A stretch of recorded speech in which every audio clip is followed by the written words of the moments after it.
Okay, so welcome to today's class. I am Mr. Mbuisa. Most of the people call me Prof. Um, I'm standing in for Mr. Pungayo, a colleague of mine in the PSI institution. So we are gonna be covering what you guys should have done with him today. Yeah, so I hope we can follow through with the stuff. Okay, so this is what we're gonna cover for today. First thing is to explore a recap in defining sociology, and then we will also look at some decolonial perspectives in relation to sociology. We'll then look at the sociological imagination, which is what we care about really for today's class. And then we're also going to look at structure agency in relation to the sociological imagination.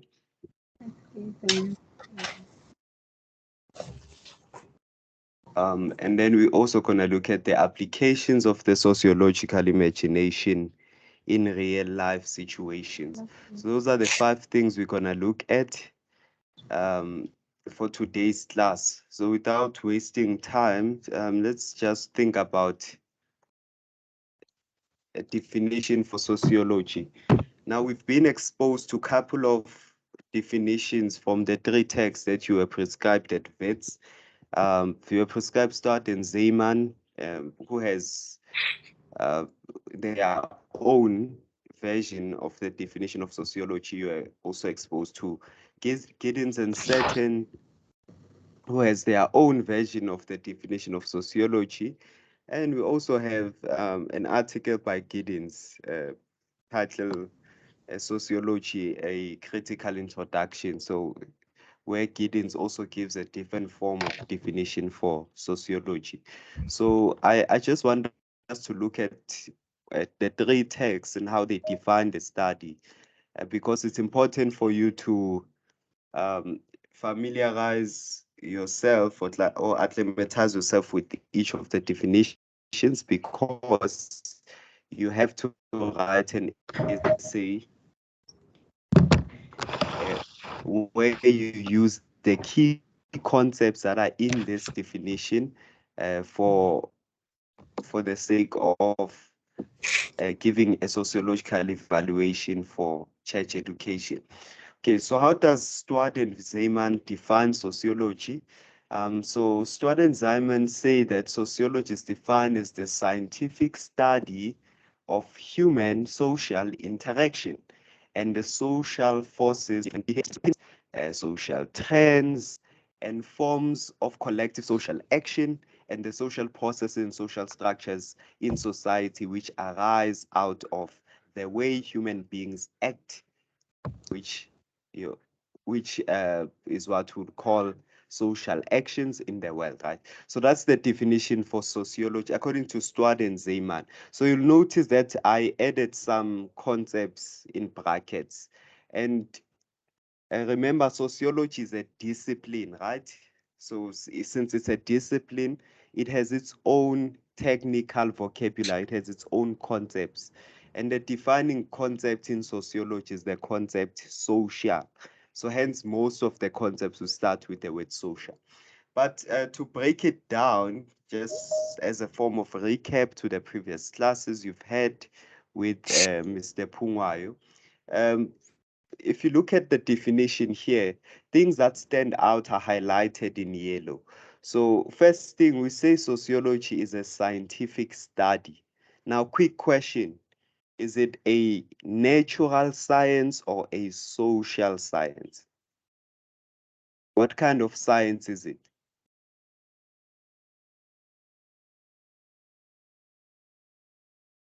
Anyone can unmute and speak. Social science. Yes, yes, thank you. It is a social science, right? So, but there has been a lot of debate on whether is it really social or natural. Now, which takes us to the thoughts of the father of sociology, which is a man we call Auguste Comte. So Auguste Comte is the one, he's deemed as the father of sociology, simply because he's the one who gave sociology its name. He's the one who coiled it or termed it sociology. And he also gave a very clear out framework as to how to best conduct research in sociology. And he said that the best way to study sociology is by the use of scientific method. Now, he said that you can employ scientific procedures to conduct research in sociology, or in studying human beings or society at large. So hence we say it's a scientific study. It's because we employ scientific methodologies for us to conduct research. So that's where really this starts. And then, okay, it's a scientific study of human social interaction.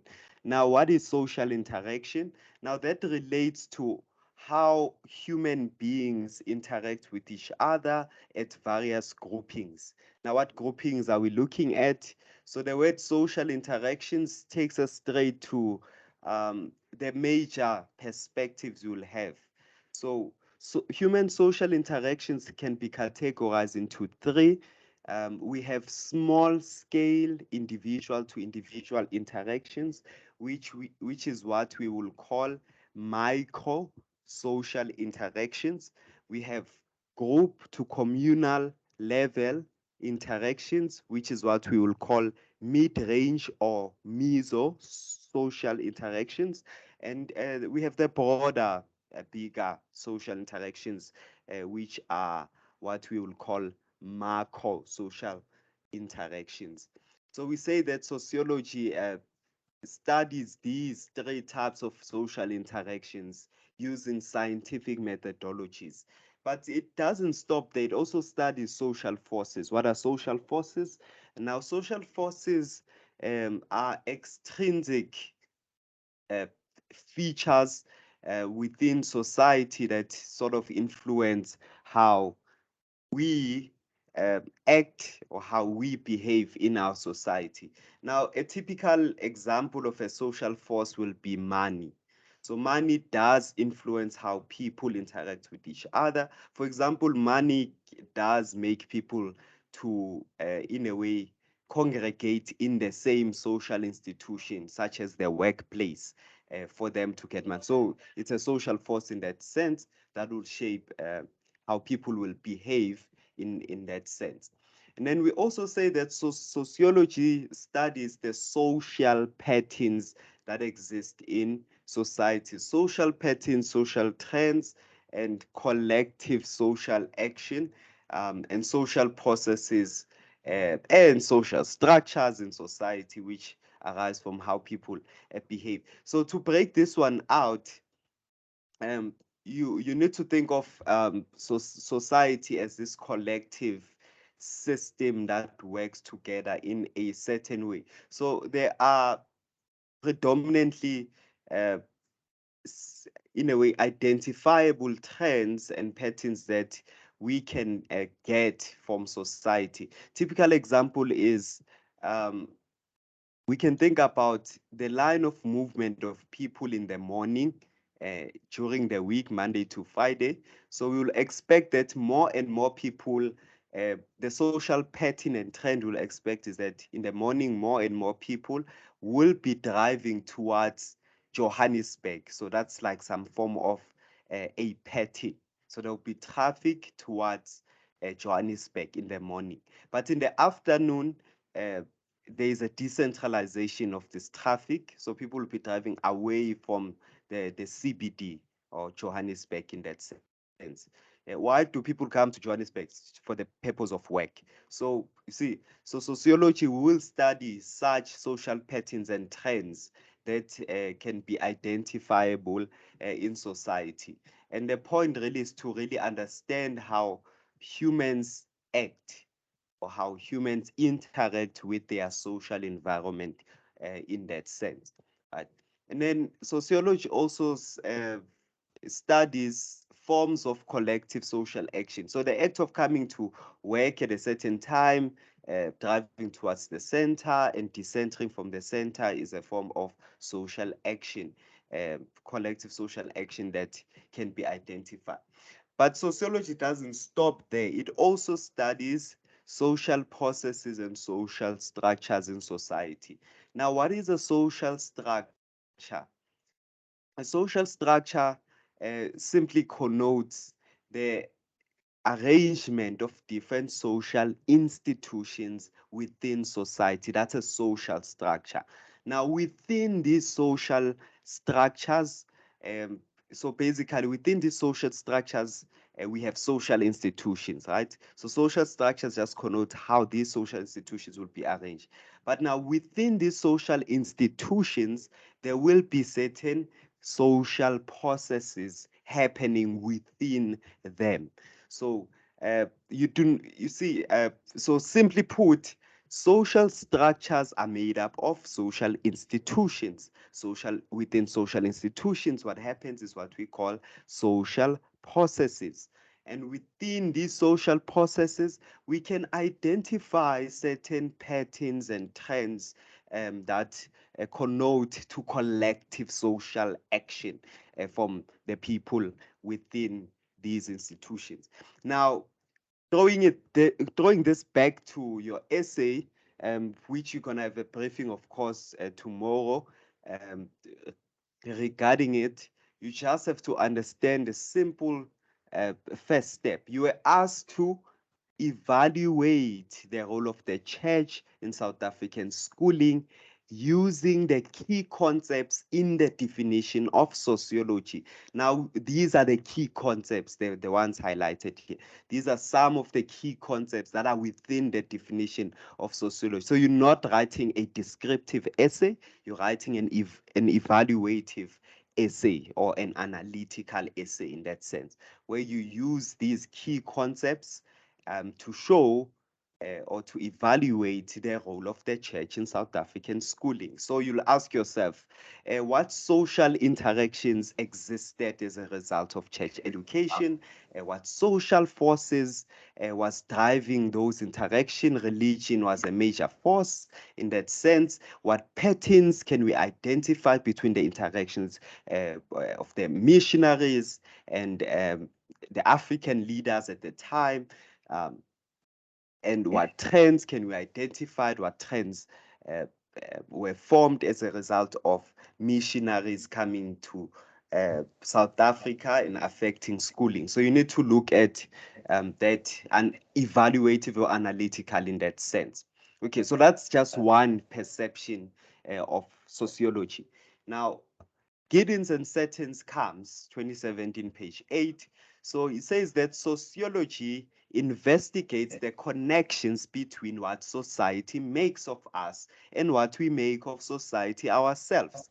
Now, what does that mean? Sociology, simply put, studies how we as individuals make up society and how we are made up by society. Now, what does that mean? How do we as individuals make society? Remember, Mills says that as individuals, we are social agents. Now, as we are social agents, when we as social agents come together, um, reciprocally or collectively, we make up what we call we make up what we will call a society or different structures of society, right? So that's what we mean by we ourselves make up society. Now, how we would act within these structures, within these institutions in society, will be influenced by the principles that govern whatever structure or institution that we are congregating in, right? So that's what we will be expecting. There's someone manipulating my slide. Please stop doing that. Thank you very much.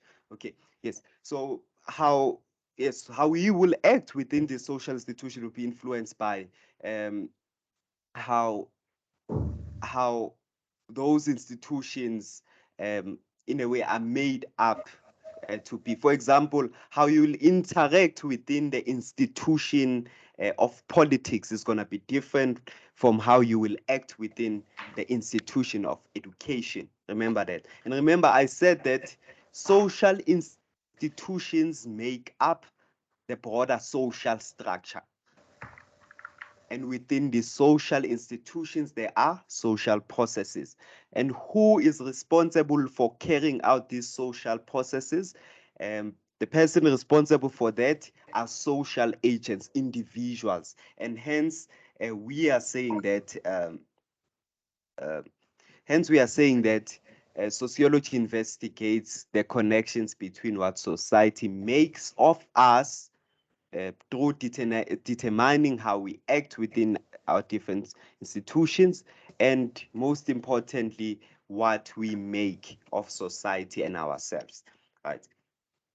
Okay, so that's one perception. Again, when you make your evaluation with regards to church education, you need to show how society was made by church education or church schooling. Because remember, you were asked to make a sociological evaluation of the role of the church in South African schooling. So, how did the church influence ourselves or individuals at that time? How did it affect education or how society is structured in that regard? So that's what you need to really look at. And then we say that sociology is a social science having its main focus the study of social institutions brought into being by the industrial formations of the past 2 or 3 centuries. Now, this is a very like straight on definition. Where did industrial formations come from? They came as a result of colonialism. Now, where did colonialism came from? Colonialism came after the broader empires were destroyed. So before colonialism, we had imperialism. Remember that. Imperialism, that's when the church or what's this? The church or religious knowledge or people were the ones in power. So when empires were destroyed, the divine command was destroyed. What was left is that those empires were broken into smaller colonies, and hence we had colonialism. Now, it also means that religion did not die out, it just became fragmented. And when it was fragmented, it became an instrumental tool at um, it became an instrumental tool in our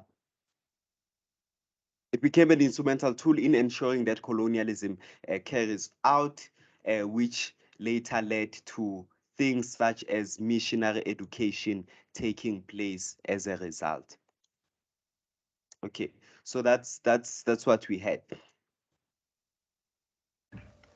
Now, just a quick question: do we understand people the different aspects of this?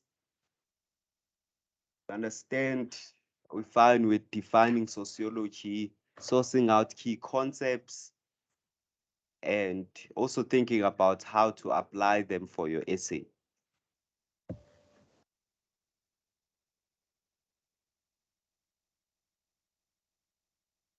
Um, Anyone unmute, confirm so we can move people. And if there are questions, it's a good time to also ask as we move along.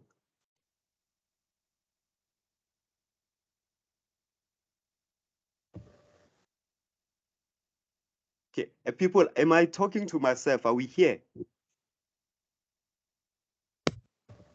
Can hear you. Oh, yeah. Teachers, can we talk?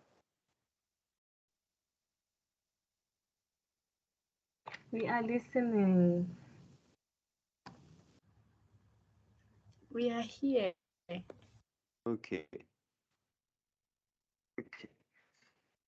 Then maybe let's go to the central question. Central question now becomes, what is a what rather is a sociological perspective? So we are being introduced to what I would call sociological thinking. Now, sociological thinking is divided to two fragments. We look at sociological perspectives, and we also use their sociological imagination. So for you to think sociologically, you need to use the two fragments: sociological perspectives and sociological imagination. Now, what is a sociological perspective? Now, I have two diagrams here on the screen. I have diagram A here, and I have diagram B. So I have diagram A and I have diagram B. Now, which diagram from the two, according to you, uh, shows what you will call a sociological perspective? Which diagram from diagram A or diagram B, that gives us what a sociological perspective is? You can unmute, speak.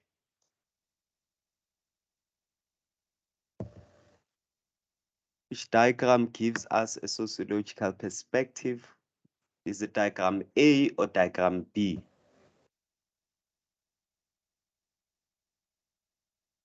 What do you guys think?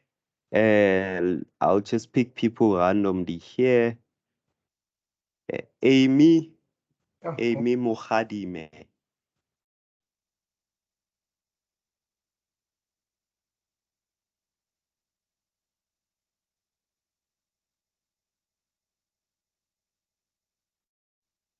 Amy, what do you think? I believe, guys, you've been exposed to these concepts right already from VETS. It's week number 3. Only left with 2 weeks of teaching. So we should be here.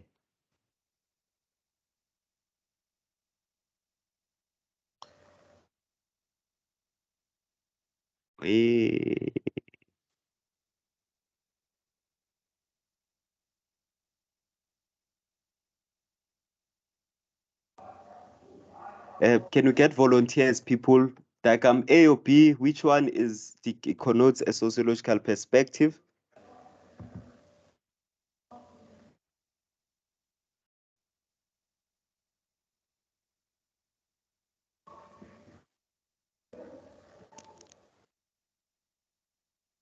Can I give like my own opinion? Pardon? Can I give my own opinion? Yes, Muhumi. Thanks for that. I, I think both of them. You think both of them? What's the reasoning behind that? The diagram A, there are people together, shows like they are interacting with each other, and on B, I can see like there are cars there, and also the environment, there are tall buildings. Okay. Thanks for that, Muhumi. So Muhumi says both of them, and yeah, makes a fair enough argument. Okay. So if you look at diagram A, we are seeing individuals here in diagram A, right? We are seeing individuals. Now, these individuals appear to be walking at a street, and we will assume that this street they are walking in is the same street that is shown there in the top view, really. Yeah. So they are walking in that street. Now, when we look at or we think about sociological thinking, you must note one simple thing. When you use sociological perspectives, what is a sociological perspective? It's a way of looking at society in the broader scale of things. So sociological perspectives help us to look at society in the broader scale of things. Now, since I'm saying it helps us look at society in the broader scale of things, if you now look at diagram A and diagram B, which one gives you a broader perspective of things? Would you say it's A or B? Because A, we have individuals walking at the street. B is a top view of the same street.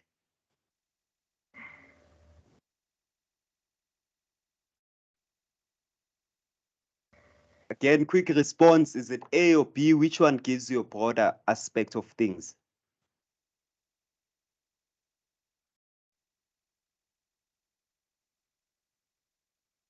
People, we can't be pausing 3 minutes between simple questions. Yes? B, sir. Yes. Thank you for that. Diagram number B gives you a broader aspect of things. So when we talk about sociological perspectives, we are looking at how we study society from the broader aspect of things, as I said. So diagram B gives you the broader aspect of things. Now, what are those broader aspects of things? Remember, we categorize sociological perspectives into three. We have micro sociological perspectives, we have meso sociological perspectives, and we have micro sociological perspectives. So those are the three types of perspectives. What are micro sociological perspectives? They study objectively individuals and how they interact with each other and the world around them. So if you look at the broader diagram, here we'll be looking at which individuals exist here. So those are the individuals within the buildings over here, individuals within the cars, in the street, and we are looking at how do they interact with the world around them. So that's a sociological perspective. So that's the first form of it, really. And then with meso, sociological perspective. So here we're studying groups and communities. For example, this picture connotes a certain community. This is a top view. This is a street in New York, by the way. So we will be studying how people in this block will be interacting with each other communally or as a group. And when we look at macro sociological perspective, so here, this is a branch that studies global world interactions, nation states. A nation state is a country, by the way, international relations, so how different countries will interact with each other, and the bigger social structures of the world. So that's the macro perspective. So when you say you are using sociological thinking, specifically using a sociological perspective, you care about the broader aspects of things. You're looking at interactions that can be widely studied within broader communities, such as in diagram number B. But now there's a different form of sociological thinking. Now, that's the form that studies what happens at diagram A. Now, diagram A shows individuals within that street. And of course, these individuals are interacting with their broader city, which is the city shown at B. But when we use a different form of sociological thinking, which is the thinking we call the sociological imagination, now that's when we will care about individuals. But now we will be looking at how do these individuals' personal experiences relate to their wider society. And who came up with this conception? It's the guy we call C. Wright Mills. So C. Wright Mills says that the sociological imagination is the vivid awareness of the relationship between personal experience and wider society. Now, if you look at the diagram here, diagram A, it shows us individuals walking at that street. So here we'll be looking at how do the individual experiences of the man in yellow relate to their broader society. There's also symbolism in the size of the two pictures. You'll notice that the picture A is a little small because it looks at your sociological imagination. So it studies like small scale individual to individual interactions with their broader society. So how do these individuals' personal experiences relate to wider society? So we look at small scale interactions with the sociological imagination. While with sociological perspectives, the picture is largely wide because we're looking at broader scale societal interactions. So the sociological imagination assists us in seeing this relationship between personal experience with wider society. So now let's further just explore it, really. So the first thing that you you need to recall from your readings is that you'll recall that the sociological imagination is a kind of understanding that Mills wanted sociologists to develop. So why did he want that? It's because it will allow us to see how the lives and experiences of individuals are related to the histories and issues of the societies in which they live. So that's what the sociological imagination allows us to understand. So it allows us to understand how the biographies and personal problems of individuals are tied to the histories and public issues happening in their societies. And remember, as Giddens and Settin's 2017 suggest, the sociological imagination allows an individual to step back and view the situation they are in a different way, so that the individual sees that they are part of larger processes happening in society. So it's therefore a way of connecting the micro-sociological and the macro-sociological perspective. So it's a way of connecting the micro, the meso, and the macro perspectives together. So in that case, it also allows us to really think about how do your individual experiences relate to broader society in that sense. Yeah. So that's the sociological imagination. So, but if you look at it, there are different aspects to it and basic connotations to the sociological imagination. So first thing, it looks at what we will call biography. Now, what is biography? According to Oxford Dictionary, uh, biography is an account of someone's life written by someone else.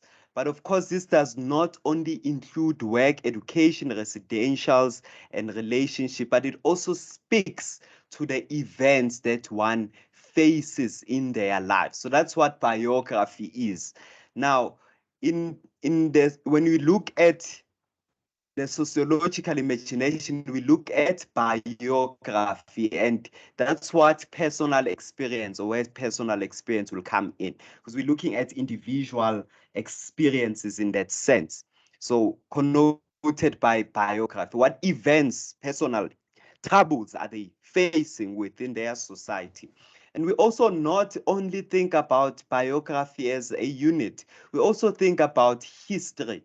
Now, what is history? According to Oxford Dictionary 2020, history is the study of past events, particularly in human affairs. Now, in the case of sociology, we want to depict events that have had a greater impact in people's biography and behavior, and how these events shape the current state of society. So now, with regards to sociology, then you need to understand that, simply put, the history of the society in a way shapes how the present what's this gets to be formed. So what happened in the past shapes uh, the pathway in which the future or the present, in a way, society will be connoted to look like. So in that regard, it also then means that the societal history will influence the events or the biography of individuals at a certain time. So for Mills, the life of an individual and the history of society cannot be understood without a comprehension of both. So that's why he says that you need to understand, for you to understand the life of an individual, that's biography, you need to understand the history of society that the person comes from. So you need to, for you to fully comprehend the life of the individual, you need to look at the individual's biography in relation to the history of the society. So now in terms of social dynamics, there really is an interplay or interdependence between biography and history of a society in that regard. Okay, now furthermore on the sociological imagination. Now, simply put, then, the sociological imagination is just the ability to identify and understand the larger societal processes behind our everyday experiences. So when you are able to understand larger societal processes, then you can then understand how everyday experiences come about, right? Now, so that's what really C. Wright Mills was saying. And we say that he further says that the sociological imagination directly now makes us understand history, biography, and relations between two within society. So it makes us understand history, biography fragmentedly, and also makes us understand history, biography collective or comprehensively in our society in that regard as well. Now, central questions that come then with the sociological imaginations are as follows. First one is, who are we? How did we get here? Who are we? What does that question look for? The question looks for us to try to express ideas discussed around biography of an individual. So who you are, that's your biography. Now, how did you get here? Now, this is a question that looks at an analysis of historical events and the complexities that manifest itself in the current world. So that's what you will be looking at with that question. Now, so who we are. So basically, the sociological imagination makes us understand a simple thing. So who we are is best described in the sense of where we live. So that is our education. Remember, education is a sociological or social institution. Our workplace, remember workplace, that's the economics institution, and the major issues of society that impact our lives. Remember, those major issues of society come from the religion institution, and they come from the economics institution, and they also come from current affairs, which is the politics institution. So the five major institutions of society are the ones responsible for defining who you are, because how you interact with these five institutions as a social agent of society determines your personal biography as an individual and your personal experiences in that regard. I hope we understand that. Now, furthermore, how we got here informs us of the historical events that are still relevant in our everyday lives and behavior. So now here I want us to think of it in this way. Biography, simply put, relates to your individual identity, your individual scheme of things. Remember, a scheme is a way of looking at things in life. You did schemas in psychology. So biography, simply put, connotes to your individual scheme, how you view society, how you've conceptualized society, how you relate with different aspects of society. So that's your individual scheme. That's your individual identity in that sense. That's biography. What is history. Where does history come in? Now, you must understand a simple aspect. As much as you as an individual have a biography or have, in a way, personal experiences that drive how you do things, you must understand that society also has an identity. Simply put, how you would interact with people, for example, at Great Hall, is different from how you'll interact with yourself when you are looking at yourself in the mirror. Simply because when you are facing yourself in the mirror, you're just facing your own self, your own biography, your own persona, your own individual identity. But when you go to Great Hall, you are going to a broader society, an academic society to be specific. And over there, you will be exposed to different types of people. So how you will act or behave within that particular space will be a lot different as a result. Because society has its own identity in that sense. Now, where or how did society get to have its own identity? Society got its identity simply because of the past historical events society has been in. For example, South Africa is the way it is today. Why? Because of its history. We know that South Africa identifies broadly as a very violent society, as a very corruption-filled society. But in the same right, though that's an identity it holds, but in the same right, it also identifies as a rainbow nation where people of different skin colors can interact together. Um, and collectively or cohesively create a democracy in that regard. So South African society, in its broader sense, it has an identity. And where did it get its identity from? It got its identity from its past historical event.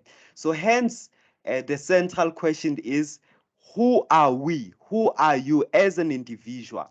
So as Mapule, who are you? As Togo, who are you? As Lucky, who are you? Is largely determined by where you are right now. And where you are right now is responded to the question, how did you get here? So who you are, basically, simply put, is as a result of your past, your society's past history, which sort of shaped how you interact with the broader society in that sense at the end. Yeah. So that's really that. Now, if you look at the sociological imagination, then Mills just looked at two things really. He says that when you are looking at the sociological imagination, you need to understand how personal troubles relate to public issues. People, there is no such a thing as a personal issue in sociology. It's a personal trouble. It's a concept. Please make sure you don't mix up the concepts. It's a personal trouble. So personal trouble is basically what you face, personal experiences as an individual. And a public issue, that those are broader issues, problems that have been faced by society. And where do public issues come from? They come as a result of the society's history. Yeah. So now, how do you fit in the whole matter? Yeah. So remember, Mills refers to personal troubles. Now, who faces personal troubles? Those are social agents. Individuals face personal troubles. Social agents face personal troubles. And who faces public issues? Now, that's all social agents collectively form together in a society. They face these public issues together as collectively, as a society. So now, what is, I think then we need to understand what is a social agent, what is agency, and how is it different from a social agent? So, because there is agency and there's a social agent. So there's social agency and there's a social agent. Those are two different concepts really, but they inform each other. So now, what is agency? Agency refers to the individual's capacity to act outside the bounds of the structure's do's and don'ts. Now, that is to say that the agent has the ability to affect change within society through their activeness, social action. Now, what does this mean? What is social agency? That's your ability of an individual. Who is this individual? A social agent. That's the ability of a social agent to act outside the bounds of a social structure. That's agency. So social agents exercise their agency or their social agency by actively being involved in social actions that makes them act outside the bounds of the do's and don'ts of a society. So that's agency simply defined. And what is structure? Now, structure, simply put, is just this arrangements of different institutions in society in relation to the societal needs. So these social structures are formed by people. They are formed by societal networks of pre-existing routine patterns of relationships within social institutions. Hence, I said what happens within the institution of religion is different from what happens in the institution of education. It's different from what happens in the institution of the family, institution of politics, institution of the economics. So in each of the different institutions, if they form structures, but remember they are pre-existing routines or patterns, social patterns and trends of doing things within those different institutions, which means different institutions will have unique routines or ways of doing things, unique ways of interacting. So unique social interactions in that regard. Now, Hayes, 1994, defines structure as systematic and patterned. Yeah, so those are the differences in summary, really. Uh, Structure is systematic and patterned, so there are pre-existing ways of doing things within structures. So it's systematic and it's patterned, while agency is contingent and random. So contingent, remember guys, what does contingent mean? Contingent comes from the word contingency. Now, when do you have to apply contingency matters or decisions? You need to apply contingency measures in instances where something unexpected happens. So it means that social agency is what? It is contingent and random. So it is very unexpected. And hence we say agents is the ability for one to act outside the bounds of this structure. So you will never know really how an individual will act. Hence, we say agency is not systematized, rather, it is contingent. It is not patterned, but it is random. Again, structure is constrained. What does that mean? It is constrained because it is prescriptive. Structures are prescriptive. You can't come to a workplace and start a church sermon because that's an economic institution.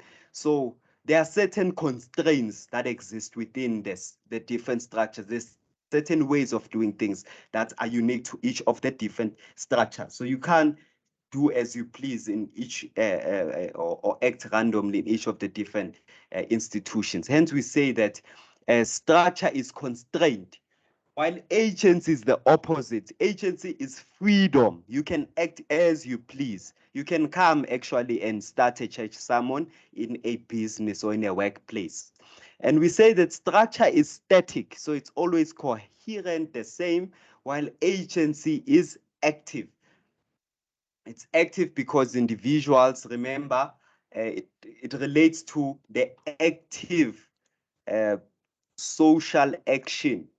of individuals. So it is active in that sense. Structure is collective. How do we do things together within this particular place? While agency relates to how do you brain do things? How do you, Amy, do things? How do you essay to do things? So it's really about you as an individual. So these are the differences between structure agency. Now, with regards to church education, you need to show us how a structure. Remember, there's a part that says show how the two concepts relate, how all the concepts interplay or interconnect to each other. So you need to make an evaluation of during church education and how it was applied according to Chrissy. How did structures appear to be? What new structures were established? How did the African leaders, because they were structures themselves, react to this change that came with church education? What role did individuals' sense of agency got to play in that sense? Because you get that some parents were like, no, we are only gonna send our male boys or our boys to schools, not our girls, because our girls don't need to provide for their families according to African tradition. So that was people exercising their agents, while some actually did send both their girls and boys to schools. Some African leaders were worried about the staticness of their culture and values, to say no, this missionary education thing will degrade our African ways of doing things. We cannot allow for it. So you need to really show how these concepts come about or relate to each other in your sociological evaluation in that sense, right? So in summary, really, this is what we are saying. Sociological thinking allows for us to look at the interdependence that exists in society, but it also allows for us to look at the interplay between different aspects of society. Now, what interdependence? It looks at the interdependence between what society makes of us and what we make of society. So the interdependence, simply put, then is made up of two integral parts that cannot exist without each other. So the sociological imagination allows for us to see society from those lenses, as society, in a way, as this systematized, interdependent, organic system that depends on each other, where individuals depend on broader society and broader society depends on individuals themselves.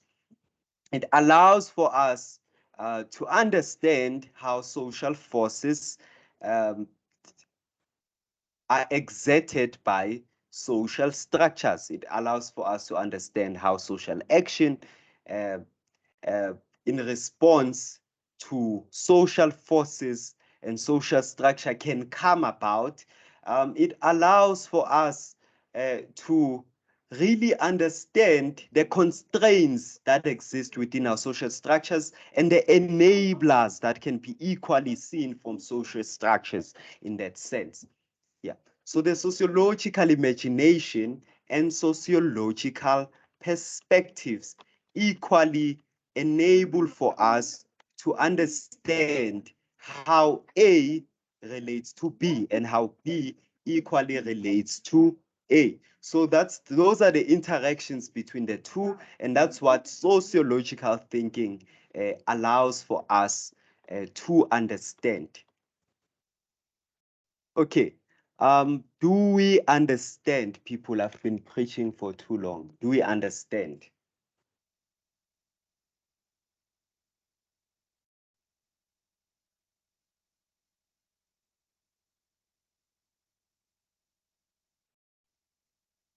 Do we understand the people? Okay, we have thumbs up. Oh, sure. On that part of Yes, agents and Lucky. structure, Like Mhm. I want clarifications on the difference between the agents and structure. The slides you viewed before, like agent and agency structure. Yeah, see. Okay.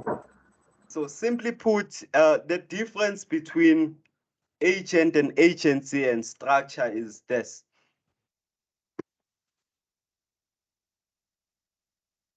Agency is your ability to act outside the bounds of a structure. Now, who is the your? Remember, I said it's your ability to act outside the bounds of a structure. Who is this person that has this ability to act outside the bounds of the structure? It is the social agent. So, who exercises agency? Social agents exercise social agency. Now, who forms social structures? When social agents come together, they form social structures. Are we fine? And what are social structures?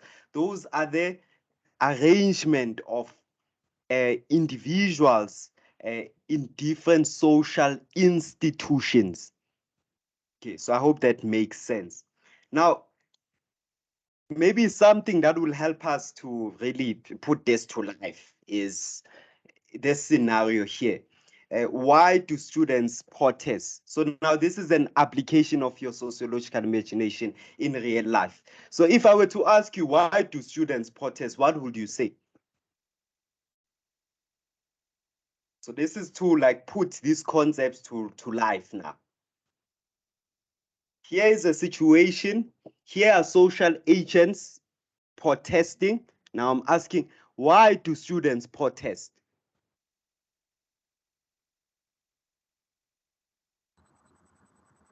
And maybe because of hunger, financial problems, or Yes, financial issues because of by.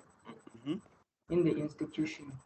Yes. So financial problems in institutions is that all people, why do students protest? What else makes students protest? Financial issues, okay, to save time, accommodation issues, academic exclusion, um, the call for decolonization of content, amongst other things, right? So that's why students protest. Now, but for us to truly understand using our sociological imagination or sociological thinking in its broader sense, you need to think of different aspects. Now, first, we need to look at the biographies of each of the students over there. Why do these students protest? Think about biography. Typical example, we have a picture here of a student at education campus sleeping in a table there on the chairs. Now, why is this the case? Because the student does not have accommodation. Now, and this relates to a, a personal trouble the student is facing, which takes us to the concept biography. Remember that. Now, remember we had said Oxford Dictionary 2020 says biography is an account of someone's life written by someone else, and that relates to their education, experiences, economic status, all of that. But in sociology, what is biography? We define biography as the history of socialization and its more or less lasting effects on the individual. So from this point of view, an individual is characterized by what their different socializing experiences have made of them, right? So that's biography. Now, this student, when you think about it sociologically, is sleeping in that table not because of their personal trouble only, but because of the history of the society. Why are we saying history of a society? I mean, institutions of higher education have always been exclusionary to Black students.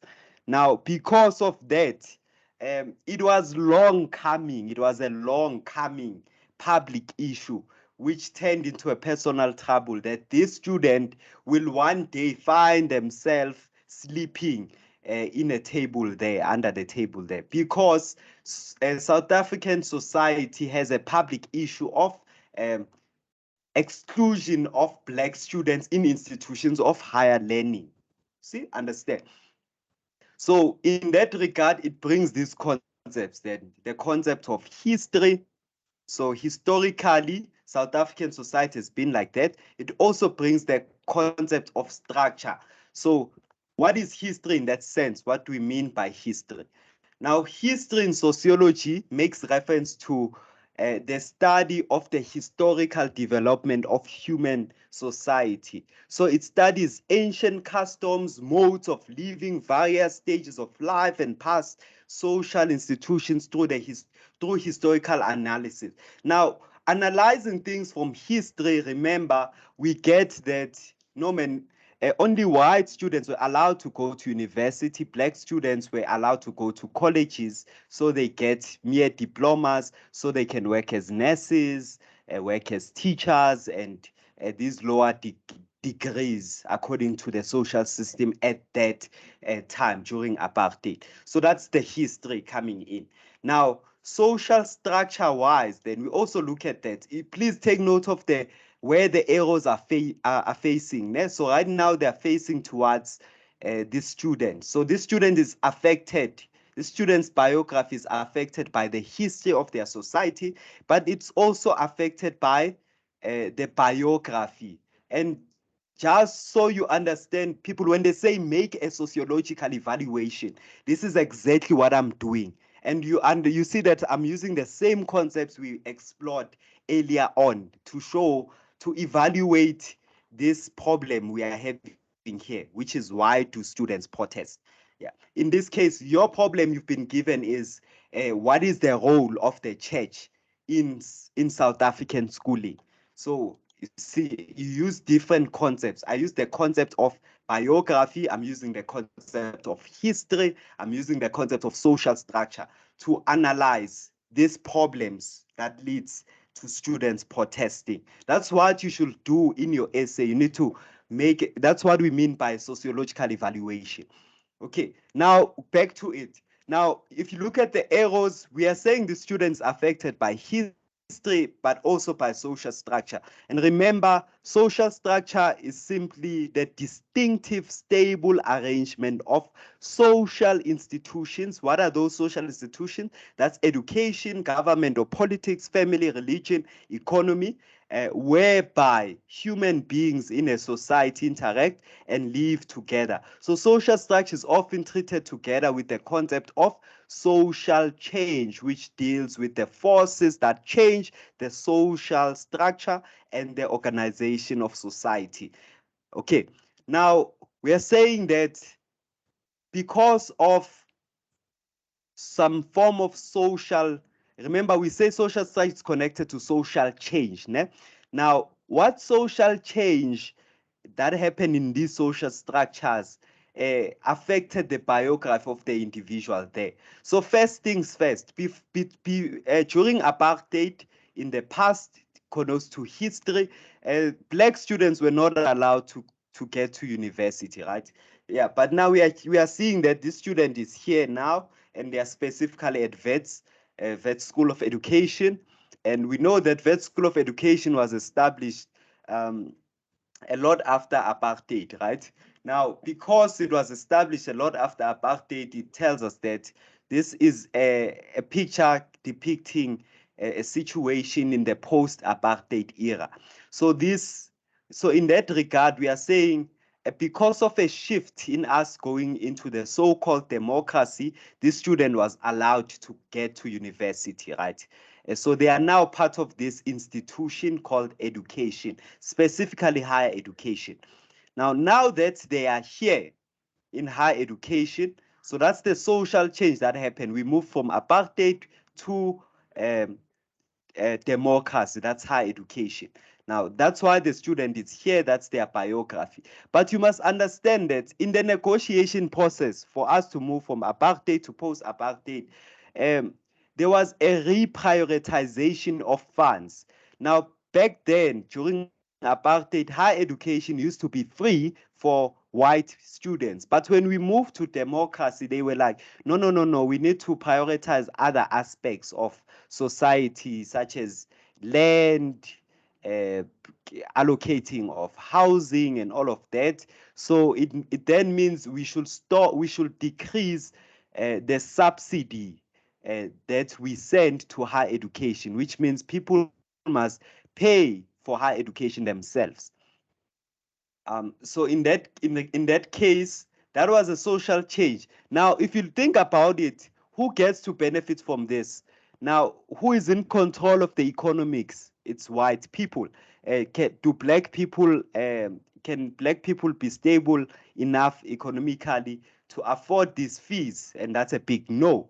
And hence now we have students, even though they make it through marks, they have to sleep on campus because they cannot afford fees. So the table here gives us quantitative data on how fees have changed over time. As a result of this, you can just go to Google and search this out. Yeah, and because of these shifts, when there was a change in power as a result of history and the social change in the reprioritization of funds that happen within different social structures, which so your economics institution and your education institution, we got students who are black being disadvantaged in that sense, in the sense that they now have to pay for their own fees. And good people, your understanding and application of all of this is what we will call you making a sociological evaluation using your sociological imagination of how the three interact with each other. Now, if you look at the arrows right now, we see that um, history affected biography, but biographies influence social structures. How? When these students are subjected to this biography of not affording fees, it makes them to do what? To protest. And when they protest, they led to a change within social structures. Hence, we have NSFAS funding students right now. It's because of the fees must fall movement, roads must fall movement. So because of their biographies, students came together and they decided to protest against these social structures. Hence, we say history influences biography, but biography can lead to a change in social structure. And the history of a society directly affects how these social structures will result in that sense. So comprehensively, that is why students will protest if we were to make a sociological evaluation. So to sum this up, this is what Mills says. He says that when in a city of 100,000 people or citizens and only one man is unemployed, well, that is his personal trouble. And for its relief, we properly look to the character of the man, his skill, and his immediate opportunities. But when in a nation of 50 million employees, but 15 million men are unemployed, well, that is a public issue, that is an issue, and we may not hope to find its solutions within the range of opportunities open to any individual. So if you are in a population of 100,000 people and only one person is unemployed, well, that's their personal trouble. And that's when we start judging their character. Hey, Baba, why are you not employed? What are your skills? Did you miss school? What's wrong with you? Because uh, by virtue of 100,000 people within that society being employed, it shows that there are opportunities for everyone, and there's just only one person who's unemployed. But in the latter, when you have 50 million people and 15 million are unemployed, then it's really a public issue. So we won't really judge the individual, but we look at this using what? Your sociological perspectives. So for the first scenario, we use your sociological imagination because we are looking at what's wrong with this individual. Remember, when you use sociological thinking, the imagination helps you understand small scale matters. But when you use perspectives, now because it's a public issue, we will have to then look at what broader issues exist at micro level, at meso level, at macro level, to try and understand why is there such a high unemployment rate within that particular society. So applying it to white students' protest, we can then say when in a university of 10,000 students and only one student does not afford fees, well, that is his personal trouble. And again, for its relief, we properly look at the character of that student, their skills, and their immediate opportunities. But now, when in a nation of 50 million students and 15 million students do not afford the fees, well, that's a public issue, and we may not hope to find its solution within the range of opportunities open to any one individual. And that's when we will be using our sociological perspectives, which are your micro, meso, and macro, right? So people, that's the end of the class for today. I hope we uh, understood aspects of work. So these are the sources of information for today's session that I consulted. I'm gonna be open to any questions and comments. Yeah. Yeah. So I'm open to any questions and comments. Do you have any questions and comments? Oh, sorry. You talked about interdependence and interplay. I hear the interdependence. Like I want to know about interplay. How is it defined? Because I've already heard the interdependence. Interdependence is how they inform each other. Interplay is how they relate to each other. Oh, thank you. Okay. Do you have another question?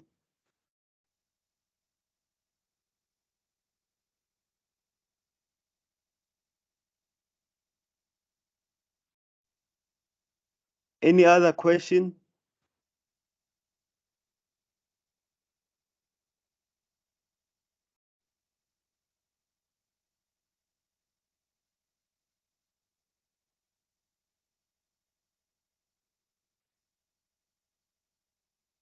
Students, any other question? Okay, I will take the silence as no questions. Thanks for attending. That will be all for today. Just stop the